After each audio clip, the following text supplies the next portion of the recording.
नमस्कार, रोखोकला आपलं स्वागत. मी डॉक्टर उदय निरगुडकर. भाजप शिवसेनावाले एकमेकांवर घसरले, युतीच्या वाटाघाटींमध्ये मित्रपक्षांना विसरले, पालिका निवडणुकीच्या तोंडावर असे कसे घडले ते सांगण्यासाठी इथं आलेत रामदास आठवले. ते कसे घडले यासाठी आठवले मध्ये पडले. गेल्या लोकसभा आणि विधानसभा निवडणुकीत रामदास आठवलेंच्या रिपब्लिकन पक्षानं भाजपशी घरोबा केला. त्याची पोचपावती म्हणून आठवलेंना केंद्रात लाल दिवा मिळाला. पंतप्रधान नरेंद्र मोदींनी सामाजिक न्याय खात्याचा स्वतंत्र भार त्यांच्याकडे सोपवला. केंद्रीय राज्यमंत्री या नात्यानं आठवलेंना सतत सत्तेत वाटेचा वाटा मिळाला. पण मित्रपक्ष म्हणून खरंच त्यांना सन्मान मिळतोय का? महापालिका निवडणुकीच्या निमित्तानं सत्ताधारी शिवसेना भाजपमध्ये जागा वाटपाची बोलणी सुरू आहेत. पण त्यामध्ये मित्रपक्षांची नेमकी भूमिका काय? वाटाघाटींमध्ये मित्रपक्षांना सहभागी करून घेतलं जातंय का? आणि जात असेल तर ते आम्हाला दिसत कसं नाही? आणि दिसत जर तसं होत नसेल तर ते का होत नाहीये? युती झाल्यास आठवलेंच्या रिपब्लिकन पक्षाला कोण आणि किती जागा सोडणार आहे? वाटाघाटींमध्ये सहभागी केलं नसल्याबद्दल तसंच मित्रपक्षांना विश्वासात घेतलं जात नसल्याबद्दल याआधीच राजू शेट्टींनी उघड नाराजी व्यक्त केली आहे. आठवले देखील भाजपवर नाराज आहेत का? एकट्या आठवलेंना सत्तेचं पद मिळालं, पण सहकाऱ्यांना राज्यात सत्तेचा वाटा का बरं मिळाला नाही? रिपब्लिकन पक्षाच्या वाढीसाठी या मंत्रिपदाचा उपयोग होणार आहे की नाही? पक्षात आलेली मरगळ आठवले कशी घालवणार? पक्षामध्ये पुन्हा नेतृत्वाची पुढची फळी कशी उभी राहणार? केंद्रीय राज्यमंत्री म्हणून त्यांचा दिल्लीतला अनुभव नेमका कसा आहे? सामाजिक न्याय खात्यात निर्णय घेण्याचे अधिकार त्यांना मिळालेत का? कधीकाळी शरद पवार यांच्या सोबत असलेले आठवले सध्या नरेंद्र मोदी यांच्या सोबत आहेत. शरद पवार आणि नरेंद्र मोदी यांच्या कार्यपद्धतीत नेमका काय फरक आहे? केंद्र आणि राज्य सरकार दलितांच्या विकासासाठी नेमका काय कार्यक्रम राबवत आहे? मराठा समाजानं आरक्षणासाठी मोर्चे काढले. आरक्षणाबाबत राष्ट्रीय स्वयंसेवक संघाकडून विविध प्रकारची वक्तव्य केली जात आहेत. मोदी सरकारच्या राजवटीत आरक्षणाला धोका निर्माण झालाय का? आपल्या मागण्यांसाठी मराठा समाज एकत्र आला. रिपब्लिकन नेते समाजासाठी असे एकत्र येतील का? उत्तर प्रदेशात होणाऱ्या विधानसभा निवडणुकीत आठवलेंची भूमिका काय असणार? हिंदू मिलमध्ये डॉक्टर बाबासाहेब आंबेडकर यांचं स्मारक उभारण्याचं काम नेमकं का रखडलंय? आंबेडकर भवन वादात आठवलेंची भूमिका नेमकी काय असणार? आणि राज्यातल्या 10 महापालिका निवडणुकांसाठी रिपब्लिकन पक्षानं काय व्यूहरचना आखली आहे? चला यासारख्या असंख्य प्रश्नांचा वेध घेऊयात आजच्या खास रोखठोक कार्यक्रमात. रोखठोक रामदास आठवले.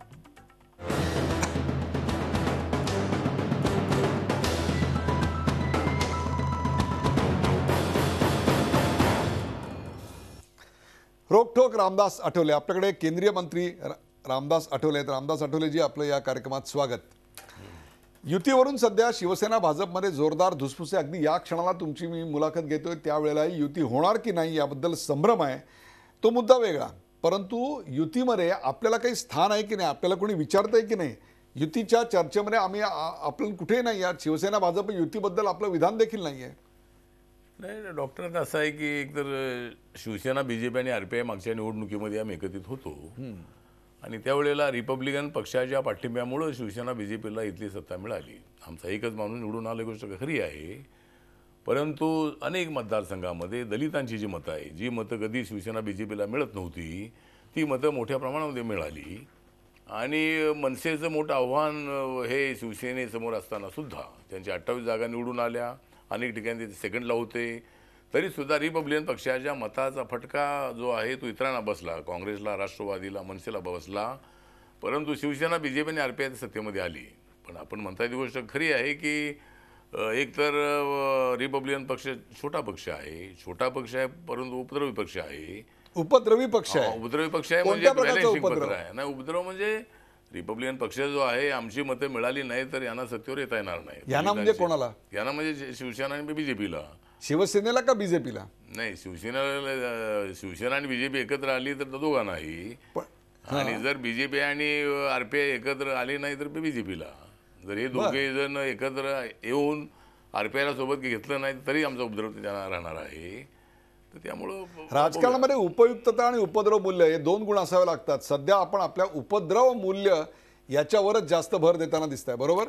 बरोबर आहे ना. म्हणजे उपद्रव विषय नाही. मी तसा उपद्रव करणारा माणूस नाही आहे. म्हणजे मी अत्यंत बॅलेन्सिंग माणूस आहे. आमची मतं बॅलेन्सिंग. तुम्ही बॅलन्स का नाही करत त्या दोघांमध्ये? तुम्हाला दोघं विचारत नाही? नाही, बॅलन्स करतो नाही. दोघे मला विचारतात परंतु मी त्यांना विचारत नाही असं नाही आहे. परंतु दोघांमध्ये आता जागा वाटपाच्या संबंधात चाललेला आहे. पाहूया. जर आता मला असं वाटतं की 80-90 जागापर्यंत शिवसेना उद्धवजी तयार आहेत. उद्धवजी आणि मुख्यमंत्र्यांमध्ये संबंध अत्यंत चांगले आहेत. मग माझे problem माझे कोणामुळे दोघांशी आहे? संबंध अत्यंत चांगले आहेत. मग प्रॉब्लेम कोणामुळे आहे? नाही, प्रॉब्लेम वगैरे काय तर नाही आहे, पण आता बीजेपीला असं वाटतं की मुंबईमध्ये आमचे 15 आमदार आहेत, शिवसेनेचे 14 आमदार आहेत, त्यामुळे आमची ताकद शिवसेनेपेक्षा जास्त आहे, अशा पद्धतीची भूमिका त्यांची आहे सुद्धा. आणि गोष्ट खरी आहे की पूर्वीचे दिवस होते त्यावेळेला शिवसेना स्ट्रॉंग होती. आता नरेंद्र मोदींच्या नेतृत्वाखाली, देवेंद्र फडणवीस यांच्या नेतृत्वाखाली भारतीय जनता पार्टी स्ट्रॉंग झालेली आहे. त्यांचे 23 खासदार आहेत, म्हणजे त्यांचे 18 मुंबईत खासदार आहेत. मोठा भाऊ कोण याचं उत्तर आपलं काय आहे? नाही, मोठा भाऊ आहे तर आमच्यासाठी तर दोघे मोठे भाऊ आहोत, आम्ही दोघांचा छोटा भाऊ आहोत. पण सर्वात मोठा भाऊ कोण? आता सर्वात मोठा भाऊ आता जर आकडे बघितले तर आता बीजेपी मोठा भाऊ 15 आमदारांच्या दृष्टिकोनातून आहे. म्हणजे भाजपला 114 जागा मिळायला पाहिजेत. नाही, भाजपला मला वाटतं जे 100च्या वरती जागा मिळाल्या पाहिजेत, कारण त्यामध्ये आम्ही वाटेकरी आहोत. त्यामुळं भाजपला जर अच्छा, 80-90 म्हणजे सोडल्या- तुमचा वाटा हा भाजपकडून मिळणार आहे, शिवसेनेकडून मिळणार नाही, एवढं स्पष्ट आहे. शिवसेना मिळणार नाही, कारण मागच्या वेळेला ज्या वेळेला डॉक्टर आम्हाला जागा दिले 29, त्यामध्ये जवळजवळ 18 जागा ज्या होत्या, या 18 जागा या शिवसेनेच्या नाही, 21 जागा सेनेच्या कोट्यातल्या होत्या आणि 8 जागा बीजेपीच्या कोट्यातल्या होत्या. तर आता जर यांना 80-90 जागा दिल्या तर हे आम्हाला 5-10 जागा ते देणार नाहीत. तर आम्हाला असं वाटतं की दोघांची बरोबरी जी आहे ती शिवसेने थोड्या ज्या जागा घ्याव्यात. मागच्या विधानसभेच्या वेळेला मी उद्धवजींना म्हणालो होतो की तुम्ही 150च्या खाली या, 150च्या खाली आम्ही येणारच नाही, अशा पद्धती घेऊ नका, आपण 140 पर्यंत या. ही भूमिका शिवसेनेत कोणी घेतली? हां, ही 151ची भूमिका शिवसेनेत कोणी घेतली?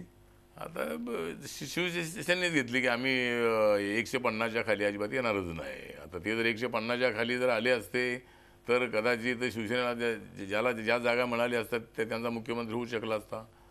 परंतु जर बीजेपीवर शिवसेना एकत्र आले असते तर 288 जागांमध्ये मला वाटतं की 250 वरतीच जागा तर म्हणजे दोघांच्या आल्या असत्या. विधानसभेच्या वेळी युती तुटली ती शिवसेनेमुळे, असं आपलं ठाम मत आहे. नाही, शिवसेना म्हणजे माझं मत असं आहे की ते त्यावेळेला बीजेपी ॲडजस्ट करण्यासाठी तर तयार होती, परंतु शिवसेना जर थोडी खाली आली असती तर नक्की अलायन्स झाला असता.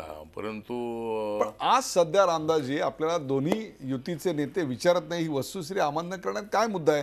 कारण कुठेही तुम्ही भाजपच्या नेत्यांना भेटताय, शिवसेनेच्या नेत्यांना भेटताय, काही दिलजमाई करायचा प्रयत्न करताय, असं कुठेही दिसत नाही. दिसत नाही, कारण RPI देत असत नाही, त्यामुळे मी ते दिसत नाही. त्यामुळं RPI म्हणजे आता हे दोघांचा जो वाद सुरू आहे, आता एक तर आता आमचा अलायन्स जो होणार आहे तो BJP सोबत होणार आहे. मागच्या वेळेला भीमशक्ती शिवशक्तीच्या बाळासाहेबांच्या माझ्या भेटीनंतर शिवशक्ती भीमशक्तीची एक मोठी जबरदस्त एक मोठी शक्ती उभी राहिली त्या काळामध्ये. पण आता विधानसभेपासून आम्ही BJP सोबत आहोत, त्यामुळं शिवसेनेला सुद्धा दलित मतांची आवश्यकता आहे. त्यामुळे शिवसेनेने जर थोडी पॉझिटिव्ह भूमिका घेतली आणि एक 227 जागामधल्या जर 110-12 जागा जर BJPला ते दिल्या तर त्याच्यातून आम्हाला काहीतरी 25-30 जागा मिळाल्या पाहिजेत. त्यामुळे एकदम जर तुम्ही 80 जागा घ्या, 60 जागा घ्या, तुमचं काहीच नाही असं म्हणून मला एक कळत नाही रामदासजी, एकीकडे आपल्याला उपमुख्यमंत्री करतो असं म्हणणारी एकेकाळची शिवसेना आणि केंद्रात आपल्याला एक मंत्रिपद देणारं भाजप, असे दोन्ही आपल्या समोर आहेत. पण असं असूनही केंद्रामधल्या आपल्या खात्याच्या धोरणांवर आपली छाप आहे असं वाटत नाही. अजूनही रामदास आठवले तिकडे सेटल झालेत असं वाटत नाही. अजूनही तुम्ही चाचपडताय. जसा एखादा फलंदाज येतो ना, ओपनिंग बॅट्समन, त्याचं तसं झालं आहे तुमचं. अजूनही तुम्ही तिकडे सेटल झालाय असं वाटत नाही. नाही, ओपनिंग बॅट्समन असल्यामुळं मला तर जपून खेळावं लागतं त्या ठिकाणी. लवकर आउट व्हायचं नाही या पद्धतीनं मी त्या ठिकाणी खेळण्याचा प्रयत्न मला करतो. फ्री हँड मिळत नाही का काम मला त्या करायला? ठिकाणी चौकार सिक्सर मारायला मिळत नाहीत, कारण मी राज्यमंत्री आहे. त्यामुळं त्या ठिकाणी माझ्या भावना, माझी भूमिका कॅबिनेट मंत्र्यांसमोर मी मांडत असतो. परंतु आता माझी एकट्याची व्यक्तिगत अशा पद्धतीची छाप पाडण्याची परिस्थिती त्या ठिकाणी नाही. पण जी जबाबदारी नरेंद्र मोदींनी मला दिलेली आहे, बाबासाहेब आंबेडकरांच्या नंतर हे मला मंत्रिपद मिळालेलं आहे. माझा समाज खुश आहे, मी खुश आहे. आणि परंतु लोकांच्या भल्यासाठी ज्या लोकांच्या बळावरती मी नेता झालेलो आहे, बाबासाहेब आंबेडकरांच्या भूमिकेची समरेट असणारा जो दलित समाज आहे, गरीब समाज आहे, अशा समाजाला न्याय देण्यासाठी मी प्रयत्न करतो आहे. माझी छाप टाकण्याचा आपण न्याय द्यायचा प्रयत्न करतायत, परंतु महायुतीतले इतर जे घटक आहेत, म्हणजे राष्ट्रीय समाज पक्ष असेल, शिवसंग्राम असेल किंवा स्वाभिमानी शेतकरी असेल, याचे जे नेते आहेत, म्हणजे राजू शेट्टी असतील, विनायक मेटे असतील किंवा महादेव जानकर असतील, ही मंडळी वारंवार राज्य सरकारच्या विरोधामध्ये भूमिका घेत असतात. प्रसंगी केंद्र सरकारच्या विरोधात देखील बोलताना आम्हाला दिसतात. पण एकेकाळचा तुमचा पॅन्थर, आग ओकणारा तो पॅन्थर होता, तो पॅन्थर आता शांत झालाय का? पॅन्थरच्या डोक्यावर लाल दिवा बसवलाय, त्यामुळे आता पॅन्थर बोलत नाहीये. नाही असं काय नाही, म्हणजे लाल दिवा जो आहे तो लाल दिवे येतात आणि जातात, पण आठवले हा जो कार्यकर्ता आहे म्हणजे मला म्हणजे नामांतराच्या लढ्यामध्ये जेव्हा मी माझे रक्त आटवले, नामांतराच्या आणि दलितांच्या मुक्तीच्या लढ्यामध्ये जेव्हा मी माझे रक्त आठवले, तेव्हा अनेक लोकांना पाहायला मिळाले रामदास आठवले. वा, मी माझ्या मनामध्ये माझ्या भीमाचे विचार साठवले, मी माझ्या मनामध्ये भीमाचे विचार साठवले, म्हणूनच मंत्रिमंडळावरती जाऊन पोचलेला आहे रामदास आठवले. त्यामुळे ठीक आहे, आपण म्हणताय त्या पद्धतीनं मी प्रयत्न करतो आहे, म्हणजे एकतर लोकांच्या मध्ये कविता वगैरेसाठी ठीक आहे रामदासजी, परंतु आता शेट्टी, जानकर किंवा मेटे एकत्र आघाडी करण्याची चर्चा करतायत. ती आघाडी कसली आहे याची आपल्याला देखील कल्पना आहे. या चर्चेत तुम्हाला कोणी गृहीत धरत नाहीये, तुम्हाला कोणी बोलवत पण नाहीये. याचं कारण आपण भाजपची टीम बी झालाय असं म्हणतायत, किंवा आपण भाजपचाच भाग झाला असं म्हटलं जात आहे. ही छाप आपल्यावर पडते. म्हणजे मागच्या वेळेला शिवशक्ती आणि भीमशक्ती एकत्र होते, आता आपल्याला भीमशक्ती आणि स्वयंसेवक शक्ती एकत्र झाल्या असं म्हणायचं का?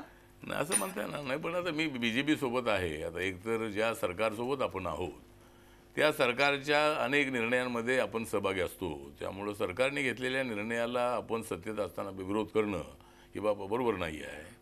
त्यामुळं सरकारकडे आपण जाऊन मागणी करू शकतो, मुख्यमंत्र्यांना जाऊन भेटू शकतो, प्रधानमंत्र्यांना जाऊन भेटू शकतो, पण जाहीर वक्तव्य करणं मी टाळण्याचा प्रयत्न करतो. अनेक गोष्टीमध्ये मी जरी समाधानी नसलो, मला एकट्याला म्हणजे मंत्रिपद केंद्रात काम कसं करायचं हे रामदास आठवले शिकतायत असं आपण म्हणूया. आता शिकतोय ना मी, म्हणजे केंद्रामध्ये काम कसं करायचं ते शिकतोय, आणि महाराष्ट्रामध्ये काम केलेलं आहे, मंत्री म्हणून काम केलेलं आहे, पॅन्थर म्हणून मी काम केलेलं आहे. तर माझ्यामधला पॅन्थर हा कुठं संपलेला असं म्हणता येणार नाही आहे. पण मी आजही माझा पॅन्थर जर मी ठेवला माझ्या लोकांच्या समोर, तर लोक भूमिका लोक घेऊ शकतात, पण मी काय माझी भूमिका तर सोडलेली नाही. माझं म्हणणं एवढंच आहे की ज्यांच्यासोबत आपण आहोत त्यांच्याशी तुमची एका विषयावरची भूमिका आपण जाणून घेऊया. ती म्हणजे बिहारच्या निवडणुका झाल्या त्यावेळेला सरसंघचालक मोहन भागवत यांनी जाती आरक्षणाचा फेर विचार व्हावा अशा आशयाचं एक विधान केलेलं होतं. आता उत्तर प्रदेश, पंजाब या राज्यांच्या निवडणुका आपल्या समोर येत आहेत. त्या निवडणुकांच्या बरोबर आधी संघाचे प्रचार प्रमुख मनमोहन वैद्य यांनी साधारणपणे आरक्षणाच्या विरोधातला एक सूर त्यांनी लावलेला आहे. त्यांचं विधान काहीसं संदिग्ध असलं तरी एकूण त्याचा बाद जो आहे तो आरक्षणाच्या संदर्भातला एक वेगळा विचार करणारा आहे. कोणता अजेंडा भाजप मांडताय, RSS मांडताय असं वाटतं आपल्याला, आणि तो आपल्याला मान्य आहे का? नाही, मला वाटतं की RSSचा जो अजेंडा आहे तो RSS अजेंडा आम्हाला मान्य नाही. हा देश हा भारत देश आहे, या देशामध्ये हिंदूंची मेजॉरिटी आहे, परंतु हा देश सगळा हिंदूंचा बनवायचा असं जर RSSचं मत असेल तर त्या मताशी आम्ही सहमत नाही. हिंदुत्व म्हणजे तरी काय, हिंदू धर्म जो आहे, हिंदू धर्माचं संरक्षण करण्याचा अधिकार आपल्याला आहे, परंतु हिंदुत्वाच्या नावाखाली आपण इतर धर्मावर अन्याय करता कामा नये. आता मनमोहन वैद्य जे आहेत त्यांचे प्रवक्ते आहेत, त्यांनी सांगितलं की जातीच्या आधारावरचं आरक्षण रद्द केलं पाहिजे, सगळ्यांना संधी दिली पाहिजे. पण डॉक्टर मी सांगतो की संधी दिली पाहिजे म्हणजे राहिलेल्या ज्या 50% जागा आहेत त्यामध्ये सगळे हेच लोक आहेत, आणि जातीच्या आधारावरचं आरक्षण जर तुम्हाला रद्द करायचं असेल तर जाती तुम्ही नष्ट करणार आहात का? जाती व्यवस्था तुम्ही खतम करणार आहात का? जाती व्यवस्था जर तुम्ही संपवणार असाल तर आम्ही आरक्षण सोडायला तयार आहोत. आम्ही सगळ्याची कॉम्पिटिशन करण्यासाठी आम्ही तयार आहोत, आणि आम्हाला काय ते जास्त मिळतंय अशा पद्धतीची भूमिका ठेवता कामा नये. तर त्यामुळं पण आता मनमोहन सिंग वैद्य जरी बोललेले असले तरी RSSने अधिकृतपणे नंतर भूमिका मांडलेली आहे की त्यांच्या मताशी आम्ही सहमत नाही, आणि RSSचा अजेंडा जो आहे तो बाबासाहेब आंबेडकरांनी घटनेमध्ये दिलेले सगळे जे रिझर्वेशनचे अधिकार आहे ते दलित, आदिवासी आणि ओबीसीला मिळाले पाहिजेत अशा पद्धतीची भूमिका RSSने मांडलेली आहे. त्यामुळे आम्ही काही घाबरत नाही. आम्ही पण एकाच वेळी गोवंश हत्या बंदी केंद्र सरकार घालताना आम्हाला दिसतंय, तर दुसरीकडे आंबेडकर चळवळीला एकत्र आणण्याची, जवळ आणण्याची, आपल्याकडे खेचण्याची कसरत देखील करताना दिसतंय. या सगळ्याकडे आपण कसं पाहताय? नाही, मला असं वाटतं की नरेंद्र मोदी जे आहे ते नरेंद्र मोदी जरी भारतीय जनता पार्टीचे असले तरी नरेंद्र मोदी हे देशाचे प्रधानमंत्री आहेत. भाजपचा अजेंडा वेगळा असू शकेल, पण नरेंद्र मोदींनी शपथ घेत असताना देशाच्या संविधानाची शपथ घेतलेली आहे, आणि या संविधानातला भारत उभा करण्याची भूमिका त्यांची आहे, सबका साथ सबका विकास. आणि त्यामुळं नरेंद्र मोदी बाबासाहेब आंबेडकरांच्या बद्दल प्रचंड आदर व्यक्त करतायत. म्हणजे त्यांनी भीम ॲप सुरू केला, बाबासाहेब आंबेडकर एक मोठे अर्थतज्ञ होते. प्रॉब्लेम ऑफ द रुपये नावाचा प्रबंध त्यांनी लिहिला आणि या रुपयाचं मूल्य कसं वाढलं पाहिजे ही भूमिका त्यांनी मांडली होती. त्यामुळं नोटाबंदीच्या नंतर भीम ॲप जो आहे तो त्यांनी सुरू केलेला आहे. त्यामुळे नरेंद्र मोदी जे आहे ते नरेंद्र मोदी हे देशाचे पंतप्रधान आहेत आणि आमच्या आरक्षणाला कोणी धक्का लावणार नाही हे मोदीजी मुंबईमध्ये हिंदू मिलच्या भूमिपूजनाला आल्यानंतर ते म्हणाले होते. त्यावेळेला मोहन भागवत यांनी पटेलच्या गुजरातच्या आंदोलनाच्या नंतर रिझर्वेशनचा रिव्ह्यू झाला पाहिजे ही भूमिका मांडल्यानंतर मोठ्या प्रमाणामध्ये बिहारच्या निवडणुकीत त्याचा परिणामी झाला. आणि आपण म्हणालात की आता 5 राज्याच्या निवडणुका आल्यानंतर आरएसएसच्या एखाद्या प्रवक्त्याने अशा पद्धतीचं स्टेटमेंट करणं बरोबर नाही आहे. आणि जर आरएसएसची भूमिका जर अशी आहे की संविधानातल्या आरक्षणाला आमचा विरोध नाही तर मग अशा पद्धतीचा प्रवक्ता बोलतो का कसा काय. आणि माझं म्हणणं असं आहे की ज्या लोकांना आपली काय मागणी आहे मग. आमची मागणी अशी आहे की आमच्या आरक्षणाला धक्का लावू नका आणि ज्या समाजाला आरक्षण मिळत नाही मराठा, पटेल, जाट, राजपूत, लिंगायत, जैन त्यांना 20 ते 25% आरक्षण द्यावं अशी मागणी आपण एकेकाळी केली. हां, तर मी मागणी केलेली आहे. माझं म्हणणंच असं आहे की हा समाजामध्ये फूट पाडणारा विषय निर्माण झालेला आहे. आम्हाला आरक्षण मिळतं आणि त्यांना मिळत नाही. त्यामुळे पुन्हा त्याचा रिव्ह्यू झाला पाहिजे. आर्थिक निकषावर आरक्षण द्या अशा पद्धतीची चर्चा अनेक वेळेला होत असते. म्हणून माझं मत असं आहे की महाराष्ट्रातल्या मराठा समाजाने प्रचंड मोर्चे काढले, लाखो लोक त्यामध्ये एकत्रित आले आणि आता ते मागणी चांगली करतायत की आम्हाला कुणामधून आरक्षण नको आहे, ओबीसीमधून आम्हाला आरक्षण नको, आम्हाला स्वतंत्र कॅटेगरी करून आरक्षण द्या. म्हणून माझं मत असं आहे की केंद्राने कायदा करावा, भारतीय संविधानामध्ये अमेंडमेंट करावी आणि ज्या समाजाला आरक्षण मिळत नाही त्या समाजाला 25% आरक्षण नाही दिलं की ऑटोमॅटिकली ज्या समाजाची पॉप्युलेशन 23-24% राहिलेली आहे, SC, ST आणि ओबीसीचे पॉप्युलेशन 77% आहे, 52% ओबीसी, दलित आणि आदिवासी 25% आहेत. हे जर 77%नं जर 49.50% आरक्षण मिळतं आहे तर मग राहिलेल्या 23% लोकांना 50.50% जागा आहेतच, जनरल जागा आहेतच. तरीसुद्धा त्यांचं जे म्हणणं असं आहे की आरक्षण मिळालं तर अधिकृतपणे आपल्याला ॲडमिशन मिळेल, MBBSला, इंजिनिअरिंगला लवकर नोकरी मिळेल. त्या मताशी आम्ही सहमत आहोत. त्यामुळं त्या समाजाला क्रिमिलेअरची पद्धत लावून, जशी मंडल कमिशन ओबीसीना क्रिमिलेअरची पद्धत लावलेली आहे, ज्यांचं उत्पादन 6 लाखाच्या आतमध्ये आहे त्या मराठा समाजातल्या मुलांना मुलींना शिक्षणामध्ये आणि नोकऱ्यांमध्ये जे आरक्षण आहे ते मिळालं पाहिजे. 16% आरक्षण मिळालं पाहिजे. पण सगळ्या जातींना आरक्षण द्यायचं असेल तर घटनेमध्ये अमेंडमेंट करा आणि 25%चं आरक्षण दिलं तर 75% आरक्षण होतं आहे. आपण नरेंद्र मोदींकडे घटनेमध्ये बदल करा अशी मागणी आरक्षणासाठी करणार. आम्ही करणार आहे. म्हणजे नरेंद्र मोदीजींना आता 31 जानेवारीनंतर बजेट सेशन सुरू होतं आहे, त्यावेळेस मी त्यांना भेटणार आहे आणि देशभरामधला जो आक्रोश आहे, विद्रोह आहे की आम्हाला मिळालं पाहिजे, आम्हाला मिळालं पाहिजे. मग कुठून द्यायचं. सुप्रीम कोर्ट म्हणतं तुम्ही 50%च्या पुढे जाऊ नका. मग सुप्रीम कोर्टाला आपलं ओपिनियन देण्याचा अधिकार आहे, कायदा करण्याचा अधिकार नाही. त्यामुळे कायदा करण्याचा अधिकार संसदेला आहे आणि संसदेने कायदा करावा आणि 75% आरक्षण द्यावं. जसं तामिळनाडूमध्ये 69% आरक्षण आहे. तशी मागणी आपण या संस्थेच्या अधिवेशनापूर्वी नरेंद्र मोदी यांना करणार आहात. चर्चेचा सिलसिला असा चालणार आहे. कुठे जाऊ नका. पात्रा G24 प्रपत आहे रोखठोक रामदास आठवले.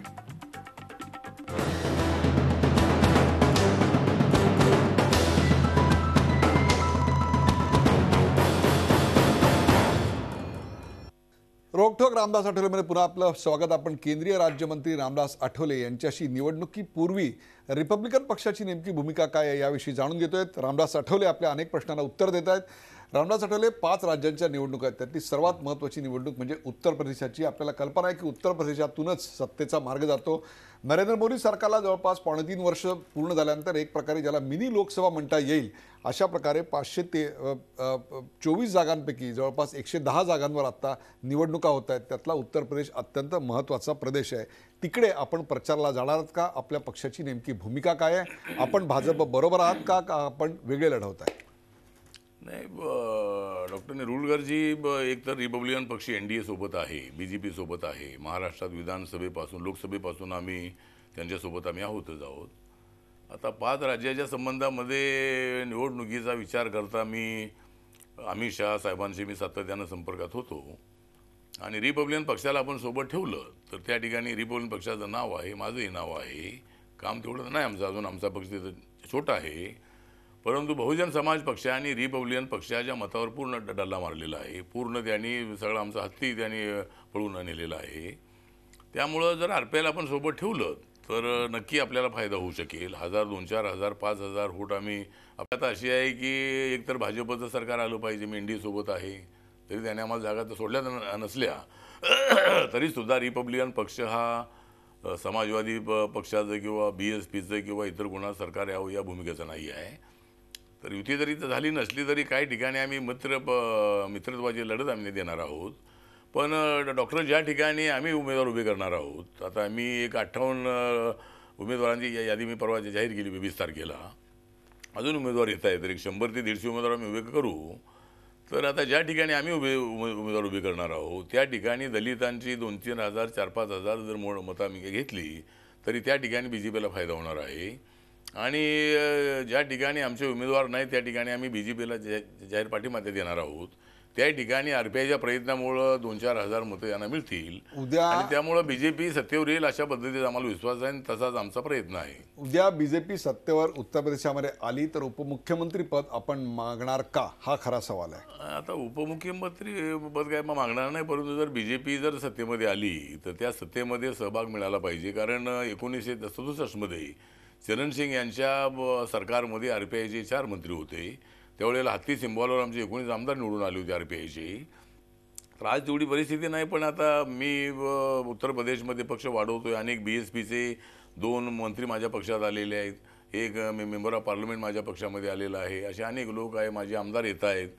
त्यामुळं उपमुख्यमंत्रीपद काय मिळणार नाही. परंतु जर रिपब्लिकन पक्षाचे काही लोक निवडून आले तर आम्हाला सत्तेमध्ये सहभाग मिळाला पाहिजे. नाही निवडून आले तरी आम्ही भाजपकडून आपल्याला तसं काही आश्वासन मिळालंय? कारण आपण पूर्वी काँग्रेसच्या आश्वासनांवर अनेक वर्ष झुलत होतात, आता भाजपच्या झुलता की काय असं मला वाटतं. याचं कारण केंद्रात आपलं मंत्रिपद सोडलं तर राज्यात आपल्या पक्षाला सत्तेत कुठलंही स्थान मिळालेलं नाही, ही वस्तुस्थिती आहे. ही वस्तुस्थिती आहे ना. वस्तुस्थिती आहे. आम्हाला ज्या पद्धतीनं मुख्यमंत्र्यांनी आश्वासन दिलेलं आहे की राज्याच्या मंत्रिमंडळामध्येही आम्हाला संधी आम्ही ते देणार आहोत. पण आता कधी देणार आहात, या 5 वर्षाच्या आतमध्ये मिळाली पाहिजे.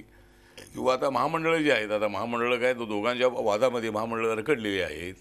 ज्यावेळेला महामंडळ मिळतील त्यावेळेला मुख्यमंत्र्यांना परवा भेटलो मी आणि त्यांना सांगितलं की आम्हाला आमचा सत्तेचा सहभाग मिळाला पाहिजे. तर त्यांनी आश्वासन दिलेलं आहे की आता एकदा शिवसेना भाजपचा वाद मिटला. अजूनही रामदास आठवले आश्वासनांवर झुलतात असं म्हणायचं का? पूर्वी काँग्रेसवाले, मग NCP वाले आणि आता आपल्याला आश्वासनं फक्त भाजपवाले देतात, पोकळ आश्वासन आहेत. आता आमच्या हातामध्ये काय नाही ना. आता एकतर सत्ता त्यांच्या हातामध्ये आहे, देण्याचं त्यांच्याकडे आहे, मागण्याचं काम आमचं आहे. परंतु मागण्याच्या परिस्थितीमध्ये कायमच राहावं या मताचा मी नाही. भविष्य काळामध्ये रिपब्लिकन पक्ष मोठा झाला पाहिजे. अमेरिकेमध्ये रिपब्लिकन पक्षाचा अध्यक्ष होतो आणि इथं का होत नाही आहे. इथं मी फक्त पक्षाचा अध्यक्ष राहणार. त्यामुळं आपण म्हणताय त्याप्रमाणे आता महामंडळं दिली गेली, आता द्यायला तर सुरुवात झाली की मुख्यमंत्र्यांनी रावसाहेब दानवे पाटीलनी आश्वासन दिलेलं आहे की आम्हाला आमची सत्ता मिळेल आणि बघूया काय करतात. प्रत्यक्षात काय होतंय? NDAची सत्ता आल्यानंतर दलितांवरचे हल्ले, अन्याय, अत्याचार कमी झाले का वाढले? आपली काय भूमिका आहे? आता नाही, दलित अत्याचाराचा विषय आहे तो कोणतं सरकार आहे याच्यावर दलित अत्याचार होतात या मताचा मी नाही. काँग्रेस राष्ट्रवादी सत्तेवर असताना अत्याचार झालेले आहेत. भाजप सत्तेवर जिथं आहे तिथे अत्याचार होतात. समाजवादी पार्टी जिथं UPमध्ये सत्तेवर होती त्या ठिकाणी अत्याचार झालेले आहेत. बिहारमध्ये आता लालू आणि नितीचं सरकार आहे. तर देशामध्ये सर्वात जास्त अत्याचार होणारा उत्तर प्रदेश हे राज्य आहे. 2nd नंबरला बिहार आहे. 3rd नंबरला राजस्थान आहे. आपलं महाराष्ट्र 8 नंबरवर आहे. तर त्यामुळं आपण म्हणताय त्या पद्धतीनं दलितांवरचे अत्याचार होण्याचं कारण हे आहे की अजूनही जातीवाद गावागावामध्ये आपल्याला पाहायला मिळतो. आम्ही चांगले कपडे वापरले, त्यानंतर आम्हाला चांगली नोकरी मिळाली, आम्ही एखादी प्रॉपर्टी खरेदी केली, आम्ही एखाद्या त्यांच्या मुलीबरोबर सवर्णांच्या प्रेम केलं आणि लग्न केलं, तर हे अत्याचार होत आहेत. पण मला असं वाटतं की याच्यासाठी आता सर्व पक्षांनी दलितांवर अन्याय होतोय म्हणून ॲट्रॉसिटी ॲक्ट 1989 पास करण्यात आला आणि त्यावेळेला सगळ्या पक्षाच्या खासदारांनी पाठिंबा दिला. सगळ्यांनी सांगितलं की खरोखर दलितांवर अत्याचार होत आहेत आणि बदल होतोय. समाजामध्ये एकत्र बसणं, उठणं, हॉटेलमध्ये जाणं, अनेक मंदिरामध्ये जाणं, हे अनेक ठिकाणी पॉझिटिव्ह झालेलं असलं तरी आजही दलितांवर अत्याचार होत आहेत ही गोष्ट खरी आहे. पण या विषयाला पॉलिटिकलाइज न करता सोशल अँगलनी पाहावं. आणि BJPचं सरकार असलं की काँग्रेसने आरोप करायचे, काँग्रेसचं सरकार असलं की BJPने आरोप करायचे, असं न करता हे अत्याचार संपवण्यासाठी समाजाला एकत्र आणायचं कसं याचा एक अजेंडा तयार केला पाहिजे, आराखडा तयार केला पाहिजे आणि जातीवाद संपवला पाहिजे. भाषणात हे सगळं आपण समजू शकतो, परंतु आत्ता जी एक भूमिका, प्रॅक्टिकल रियालिटी ग्राउंडवर काय घडते ती बघा. आपल्याकडे दलितांवरच्या अत्याचाराची अनेक उदाहरणं दिसत आहेत, मुसलमानांच्या अत्याचाराच्या विरोधातल्या अनेक भूमिका आम्हाला घेतलेल्या दिसत आहेत. अशा मोहम्मद अखलाक आहे, रोहित वेमुला, अनेक उदाहरणं मला सांगता येतील. अशा वेळेला पॅन्थरचा हा दलित पॅन्थरचा पॅन्थर आम्हाला गप्प का दिसतोय? तो या प्रकरणात ठामपणे भूमिका घेताना का दिसत नाही? नाही, गप्प नाही. मी भूमिका काय घेतलेली आहे. मी तर ज्यावेळेला उन्हाचं प्रकरण झालं त्यावेळेला मी भूमिका घेतली की गायीची रक्षा करा, पण माणसाची रक्षा कोण करणार? त्यावेळेला रोहित विमलावरला आत्महत्या करावी लागली त्यावेळेला मी जाऊन तिथे जे अप्पाराव तिथले व्हाईस चान्सलर आहेत त्यांची बदली करा, त्यांना तिथून हटवा ही मागणी मी केलेली आहे. आणि दुसऱ्या दिवशी मी जाऊन तिथं भेट दिलेली आहे. त्यामुळं आता एकदम आपण म्हणताय त्या पद्धतीनं एकदम सरकारच्या विरुद्ध भूमिका एकदम अशी घेणं जरी शक्य नसलं तरी ज्या ठिकाणी अत्याचार होतो तिथं भूमिका मी घेतोच. आता या मनोहर वैद्यजींनी भूमिका मांडल्यानंतर मी सगळ्यात अगोदर माझी भूमिका मांडलेली आहे की या मताशी आम्ही सहमत नाही. आणि जर दलितांचं रिझर्वेशन जर कोणी काढून घेतलं, जर ते कोणी बदलण्याचा प्रयत्न केला तर सरकारला बदलण्याची ताकद आमच्यामध्ये आहे, ते कोणाचंही सरकार असो. त्यामुळं आम्ही आमची भूमिका घेतो. आपण म्हणताय त्या पद्धतीनं ठीक आहे. आता त्या पॅन्थरच्या काळामध्ये आम्ही सातत्याने आंदोलन करत होतो, मोर्चे आम्ही काढत होतो. आणि रोहित विमलाच्या प्रकरणामध्ये आम्ही मोर्चे काढलेले आहेत, त्याचा निषेध करण्यासाठी आम्ही मोर्चे काढलेले आहेत. पण आपण म्हणताय त्या पद्धतीनं आता सरकारमध्ये असल्यामुळं आम्ही थोडे जरी शांत असलो तरी आमचं मन हे शांत अजिबात नाही. ज्यावेळेला अत्याचार होतो त्यावेळेला विद्रोह होतोच. आणि म्हणून मला वाटतं की दलित अत्याचार थांबवण्यासाठी सगळ्यांनी प्रयत्न केले पाहिजेत. आणि नरेंद्र मोदींनी मात्र पहिल्यांदा स्टेटमेंट केलं, आपल्याला आठवत असेल की उन्हाच्या प्रकरणाच्या नंतर नरेंद्र मोदी असं म्हणाले की जर तुम्हाला फार राग येत असेल तर तुम्ही मला गोळी मारा, पण दलितांवरती हल्ले करू नका. गायीच्या संरक्षणाच्या नावाखाली तुम्ही आम्हाला बदनाम करू नका. ही भूमिका स्पष्टपणे मांडणारे नरेंद्र मोदी पहिले प्रधानमंत्री आहेत. बाबासाहेबांच्याबद्दल अनेक प्रधानमंत्री झाले, कुणी किती भूमिका मांडली बाबासाहेबांच्याबद्दल, नरेंद्र मोदी मात्र स्पष्टपणे मांडतायत, ते सगळं मान्य करतायत. आणि त्यामुळं ते तर म्हणतायत की नरेंद्र मोदी म्हणजे बाबासाहेबांचं संविधान नसतं तर चहा विकणारा नरेंद्र मोदी कधी प्रधानमंत्री होऊ शकत नव्हता, हे ते मान्य करतायत. त्यामुळे मला वाटतं की मोदींची भूमिका जी आहे ती पॉझिटिव्ह भूमिका आहे, दलितांचं संरक्षण करणारी आहे. बाबासाहेब आंबेडकरांच्या आपल्याला प्रामाणिकपणे असं वाटतंय की आंबेडकर भवनाचा इंदू मिलमधलं आंबेडकरांचं जे स्मृतीस्थळ उभं राहत आहे ते केवळ एक दिखावा नाही आहे, तर त्यामध्ये खरोखरच दलित समाजाचं भलं व्हावं असा एक पूर्णपणे विचार केला गेला आहे. या एक इंदू मिलचं स्मारक उभं करून राज्यात पसरलेले एवढे 25% दलित आहेत त्यांची परिस्थिती सुधारेल असं वाटतंय आपल्याला? नाही, आता स्मारक केल्यामुळे त्यांची परिस्थिती सुधारेल असं नाही आहे, पण त्यांचं मन स्ट्रॉंग होणार आहे. त्यांना अभिमान वाटणार आहे की माझ्या बाबासाहेबांचं भव्य दिव्य स्मारक जे आहे ते नरेंद्र मोदी आणि या सरकारने केलेलं आहे. मागच्या सरकारने आश्वासनं दिली पण ते केलं नाही, थोडा उशीर झालेला आहे. आता NTCने आपल्याला हस्तांतरणाचं पत्र दिलेलं आहे आणि कामाला लवकर सुरुवात होणार आहे. त्यामुळं हे जे मोदी बोलतायत ते काय मतासाठी बोलतायत असं मला वाटत नाही आहे. मोदी हे मनातून बोलतायत. मला मूळ प्रश्न होता तो की सत्तेत सहभाग मिळाला, एका माणसाला मंत्रिपद मिळालं किंवा एखादं स्मारक उभं केलं बाबासाहेबांचं, की खरोखरच त्या समाजाला फायदा होतो का? आपण मंत्री झालात, याचा आपल्या समाजाला फायदा नेमका काय झाला असं वाटतं? नाही, मला वाटतं की नाही, जर सत्ता मिळाली तर मला वाटतं की डॉक्टर सत्ता मिळाल्यानंतर रोज अनेक लोकांच्या बदल्यांची कामं आहेत, नोकऱ्यांची कामं आहेत, कुणाला जमीन कुणाची बळकावलेली तो विषय आहे, बँकांच्या मार्फत मिळणारं कर्ज आहे, तर अनेक लोकांना फायदा होतोय. सत्तेमुळं एकदम सगळ्यांचाच फायदा होतो असं नाही आहे. पण बाबासाहेब आंबेडकरच म्हणाले होते की सत्ता मिळाल्याशिवाय माझ्या गोरगरिबांना खऱ्या अर्थानं न्याय देता येणार नाही. सत्ता मिळणार कशी मला सांगा? मागच्या विधानसभा निवडणुकीला तुम्हाला 1% पण मतं नाहीत, 0.88% तुम्हाला टक्के मतं मिळाले आहेत, तुमच्या जागासुद्धा येत नाही आहेत. मला सांगा मग अशा वेळेला तुमच्या पक्षामध्ये मला दुसऱ्या पिढीचं नेतृत्व दिसत नाही. रामदास आठवलेच 1 क्रमांक ते 10 क्रमांकावर आम्हाला दिसत आहेत. तुमच्या जे नंतरचे कोणी आहेत त्यांना सत्तेमध्ये साधं महामंडळ नाही, त्यांना राज्यात कोणी विचारत नाही. असं असताना रिपब्लिकन वाढणार कसं? किंवा रिपब्लिकनला आहे त्याच अवस्थेत ठेवण्यामध्ये जेवढा रस सत्तारूढ पक्षाला आहे तेवढाच विरोधी पक्षांना देखील तसाच आहे. प्रत्येकाने आपापल्या काळामध्ये रामदास आठवले यांना वापरून घेतलं. अशीच परिस्थिती नाही का आता इतक्या वर्षानंतर एक आत्मचिंतन करताना हे समोर येत नाही रामदासजी? नाही, बरोबर आहे. म्हणजे आपण रुडगरजी म्हणताय ती गोष्ट खरी आहे की रिपब्लिकन पक्ष अनेक वर्ष हा काँग्रेसच्या अलायन्समध्ये राहिला आणि मला एकट्याला सत्ता मिळाली. काही लोकांना सत्ता मिळाली. मी ज्यावेळेला 92मध्ये मुंबई महानगरपालिकेमध्ये ज्यावेळेला काँग्रेस RP एकत्र आले तर शिवसेनेची 22 वर्षांतरी सत्ता गेल्याच आपण पाहिलेलं आहे. पहिला महापौर आमचाच झाला, 12 नगरसेवक आमचे निवडून आले राज्यामध्ये त्या काळामध्ये जवळजवळ 135 पंचायत समितीला लोक निवडून आले होते, 65 लोक जिल्हा पंचायतीला निवडून आले होते.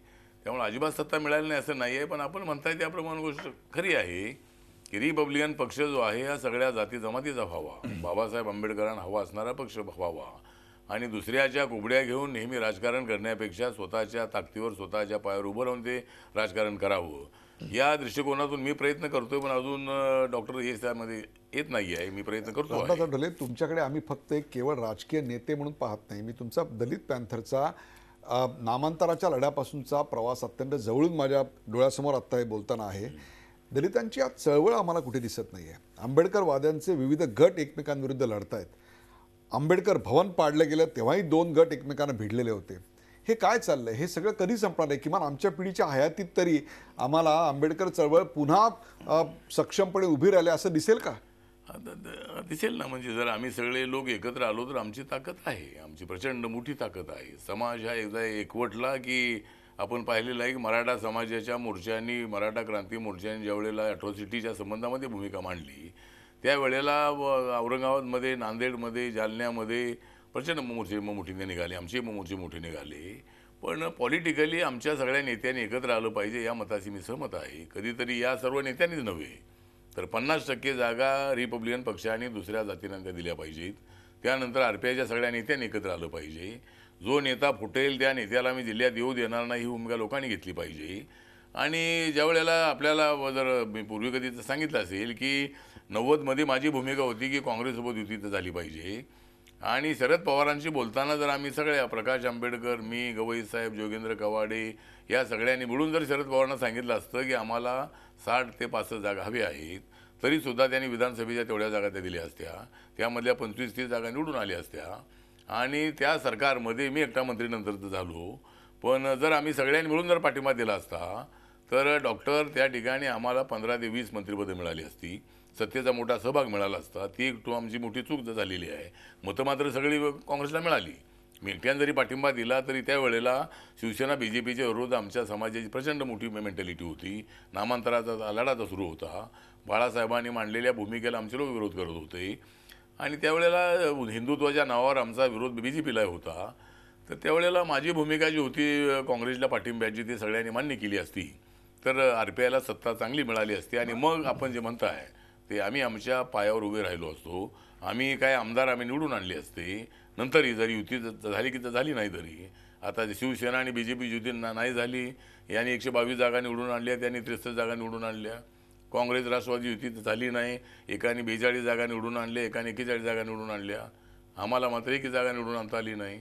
आमची मतं आम्हाला 8 जागा मिळाल्या होत्या. आपण म्हणाल याच्याच करता मी तुम्हाला प्रश्न विचारतोय की जोगेंद्र कवाडे असतील, गवई असतील, आंबेडकर बंधू असतील आणि आपण असाल, एकदा शेवटचे कधी एकत्र भेटला होता तो? कुठल्या मुद्द्यावर एकत्र आला होता आयुष्यात? नाही एकत्र मागच्या 10 वर्षात आपण एकत्र आल्याचं एक तरी उदाहरण मला दाखवा. नाही एकत्र म्हणजे आम्ही रीडरच्या वेळेला आम्ही एकत्र आलो होतो. त्यानंतर 90च्या ऐक्याच्या वेळेला 80च्या दशकामध्ये झालेलं होतं. नंतर 95मध्ये आम्ही एकत्र आलो. नंतर 98मध्ये पुन्हा आमचं ऐक्य फुटलेलं आहे. तर आता एक तर लोकांनी सुद्धा असं केलं पाहिजे की आता आमच्यामध्ये फुटण्याची प्रक्रिया मोठ्या प्रमाणात आहे. काय थोडं नाही पटलं की वेगळा गट काढतात. त्यामुळं मला असं वाटतं की कुठल्या तरी एका नेत्याच्या नेतृत्वाखाली काम करण्याची तयारी सगळ्यांनी ठेवली पाहिजे. जर पक्षाचा अध्यक्ष जर कोणीतरी एखादा होत असेल तर मी 2 पावलं मागे जायला तयार आहे. किंवा आमच्या 4 नेत्यापैकी कोणाला अध्यक्षपद देण्यापेक्षा बहुजन समाजातल्या एखाद्याला अध्यक्षपद देऊन आपण जर RPIचं ऐक्य जर सांगण्याचा प्रयत्न करत असू तर आपण बोलतोय म्हणूनच मी हा प्रश्न विचारतो. जोगेंद्र कवाडे असतील, गवई असतील, आंबेडकर बंधू असतील किंवा आपण असाल, एकत्र जर आलात तर अध्यक्षपदावरूनच वाद होणार आहे. तर मग अध्यक्ष कोणाला करावा? आज आपण जाहीर का करत नाही की हा अध्यक्ष मला मान्य, इतरांना मान्य आहे का? नाही, मी तर अनेक वेळेला बोललो ना, मी प्रकाश आंबेडकर सिनियर आहेत आणि जर प्रकाश आंबेडकरांची तयारी असेल तर त्यांनी अध्यक्ष व्हावं. त्यांच्या नेतृत्वाखाली आपण काम करायला तयार आहात? माझी तयारी आहे. मला कार्याध्यक्ष पद द्या, जनरल सेक्रेटरी पद द्या, कुठलंही पद मला द्या. मी एक सर्वसामान्य कार्यकर्ता म्हणून मी तळातून आलेलो आहे आणि तळातून आल्यामुळे मी गाळामध्ये मग तसं असेल तर आंबेडकर भवन जे पाडलं त्याबद्दल आपण रोखठोक भूमिका जी प्रकाश आंबेडकरांनी घेतलेली आहे तशीच भूमिका आपण घेणार? कारण आपल्यातल्या वादातला तो एक मुद्दा असू शकतो की हा वाद वारशाचा आहे का प्रॉपर्टीचा आहे? नाही, तो जो वाद आहे तर मी काही त्यामध्ये पडलो नाही. कारण आता आंबेडकर भवन जे आहे ते इम्प्रूव्हमेंट ट्रस्टच्या ताब्यात असणारं ते आहे. पण ती जी प्रेस होती ती प्रेस मात्र यशवंत मला असं वाटतं की मी तर अशी भूमिका की घेतली होती की जी बिल्डिंग होणार आहे ते पाडण्याची जी प्रक्रिया होती ती चुकीची होती. एकदम रात्रीचे काय बॉम्बसर आणून ते पाडण्याचा प्रयत्न चुकीचा होता. एक तर सर्वांना विश्वासामध्ये घेऊन ते करणं अत्यंत आवश्यक होतं. पण मी नंतर अशी भूमिका घेतली होती, इम्प्रूव्हमेंट ट्रस्टला सांगितलं होतं की तुम्ही त्यांना एक 8-10 हजार फुटाची जागा त्या बिल्डिंगमध्ये द्या आणि एकदा वाद मिटवून टाका. पण वाद आहे तो हाच आहे की प्रकाश आंबेडकर बंधूंना असं वाटतं की ते आमच्या ताब्यात आलं पाहिजे. इम्प्रूव्हमेंट ट्रस्टला असं वाटतं की ते आम्ही नाही तुम्हाला ताब्यात देणार, असा तो थोडा वाद आहे. पण ठीक आहे, पण आता ते आंबेडकर भवन जर तिथं चांगली बिल्डिंग उभी राहणार असेल तर त्याच्यामध्ये चांगल्या पद्धतीनं बाळासाहेबांना सुद्धा जागा दिली पाहिजे असं माझं मत आहे. किंवा ठीक आहे, नाही तर तो वाद असाच राहणार आहे. आपण शरद पवारांबरोबर राज्यात काम केलेलं आहे. दिल्लीत आता आपण नरेंद्र मोदी यांच्या साहेबांसोबत काम करतायत. दोघांच्या नेतृत्वामध्ये काय फरक आहे असं वाटतं आपल्याला? कोण जास्त जवळचा वाटतोय? नाही, दोघांच्या नेतृत्वामध्ये फरक आहे असं म्हणता येणार नाही. कारण आता एक तर शरद पवारांच्या नेतृत्वाखाली मी ज्यावेळेला ते मुख्यमंत्री असताना मला समाज कल्याण खात्याचं मंत्री बनवलं. समाज कल्याण, त्यानंतर रोजगार हमी खातं होतं माझ्याकडे, नंतर ट्रान्सपोर्ट खातं माझ्याकडे होतं. तर आता शरद पवार हे कसलेले मुरब्बी राजकारणी आहेत. त्यांना माहीत आहे की आपल्याला सत्तेवर यायचं असेल तर कुणाची मतं कशी मिळवली पाहिजेत. आणि 90मध्ये ज्या वेळेला त्यांचा प्रयत्न होता की रिपब्लिकन पक्ष आमच्यासोबत आला पाहिजे, तर त्यावेळेला जर RPI काँग्रेससोबत आला नसता तर त्यावेळेला शिवसेना BJPची सत्ता झाली असती. त्या 90मध्ये रिपब्लिकन पक्षाच्या पाठिंब्यामुळं 57-58 जागा निवडून आल्या जास्त. अन्यथा काँग्रेस 100वरतीच राहिली असती. आणि म्हणून शरद पवार हे तसे फुले आंबेडकरांचे विचार मांडणारे आहेत. त्यांना शेतकरी म्हणून शेतकऱ्यांचा अनुभव आहे, शेतमजुरांचा अनुभव आहे, बाबासाहेबांच्या बद्दलही त्यांना प्रेम आहे, महात्मा ज्योतींच्या प्रेम आहे. तसंच नरेंद्र मोदींकडे मी पाहताना नरेंद्र मोदी हे सुद्धा हे खंबीर अशा पद्धतीचे राजकारणी आहेत. आणि नरेंद्र मोदींनी तर महाराष्ट्राच्या मुख्यमंत्री पदावरून ते एकदम पंतप्रधान पदावरती गेले. त्यांची मात्र इच्छा पूर्ण झाली. पण पवारसाहेबांची इच्छा काय ती पूर्ण होऊ शकली नाही. कारण ते मुख्यमंत्री पदावरून नंतर ज्यावेळेला ते दिल्लीला गेले त्यावेळेला त्यांना संरक्षण मंत्रिपद मिळालं, बाकीचे कृषी मंत्रिपद मिळालं, पण त्यांना पंतप्रधान होता आलं नाही. पण जर शरद पवार जर पंतप्रधान झाले असते तर त्यांना एक चांगल्या पद्धतीचं एक सक्षम प्रधानमंत्री म्हणून ते पुढे येऊ शकले. राष्ट्रपती पदाची निवडणूक आहे, या पदावर कोण बसावं असं वाटतं आपल्याला? आता राष्ट्रपती पदावर आता कोण बसेल हे काय तर सांगता येत नाही. आपण काही लोकांबद्दल आता बोलवतात म्हणून या प्रश्न विचारतोय, सहज सुचला. नाही, आता असं काही मी नाव सांगू शकत नाही. आता म्हणजे आता आमच्या सरकारला जो जवळच असेल तोच राष्ट्रपती होणार.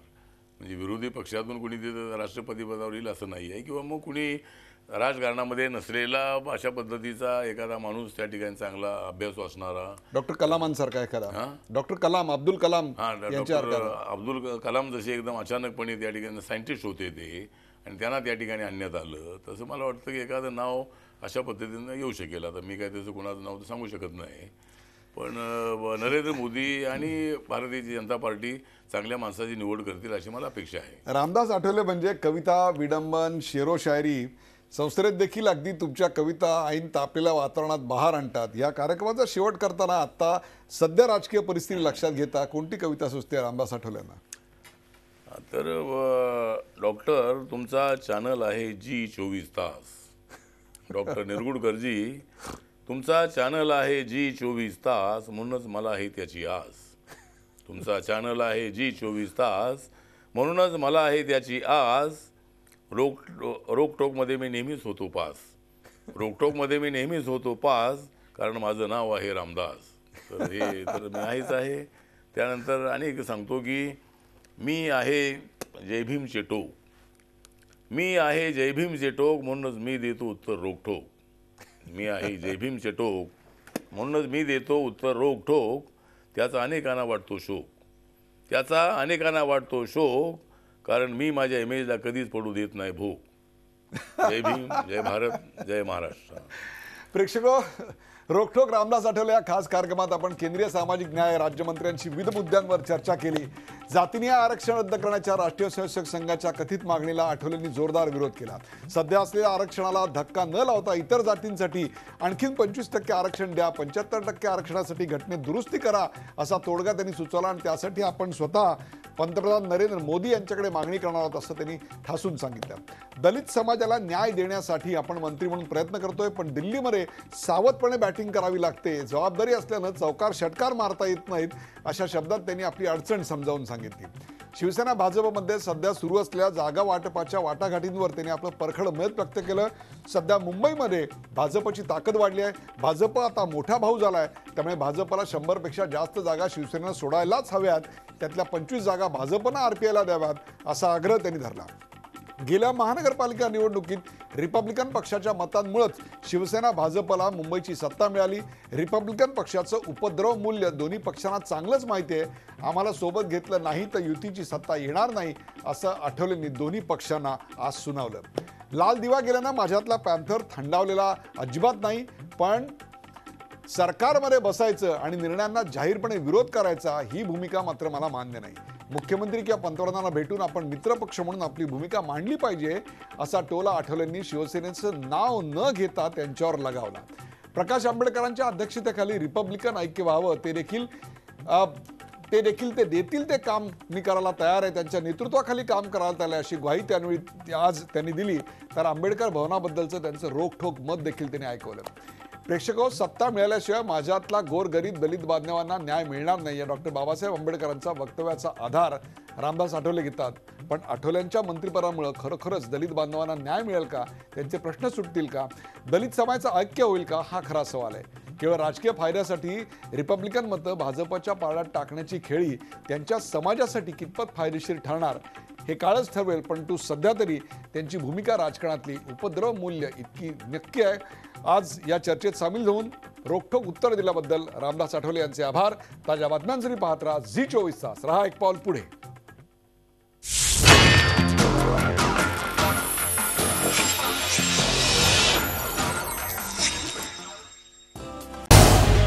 झी24 तास, रहा एक पाऊल पुढे।